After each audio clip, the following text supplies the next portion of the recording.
I'm so excited about it. So yes, I'm wearing the lipstick right now. However, I'm going to show you the box and I'm going to relive the unboxing moment, even though I'm actually wearing it right now, because it's just hilarious. So, and I'm in my shower because, well, it's a nice, beautiful white background to enhance the intense lip action going on. Oh my God, I just love looking at my lips while they're talking with this dark green deep forest stain. Okay, so here's the box that it came in. Not sponsored. Look at this box. Okay, this ginormous box. Okay, it's not ginormous, but it's like huge. Paper. Voila! Dainty little lip.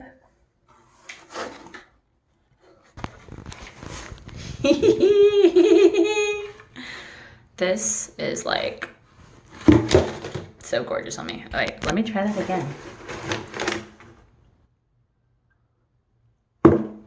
It's not gonna work. So anyways, I got this beautiful deep forest green because it's Christmas time and I got this awesome Christmas sweater and I'm like, I gotta wear green lipstick with that. And you know, Christmas tree vibes. It looks fabulous. Yeah, I'm looking at myself instead of you. I'm sorry about that, but look at that. I look good. It kind of looks black though, but I like it. Anyways, bye. So, yeah, Sephora, it's Sephora's signature brand, and it is the satin lip stain, and it stays on, and it's awesome, and I freaking love it. I also got blue and purple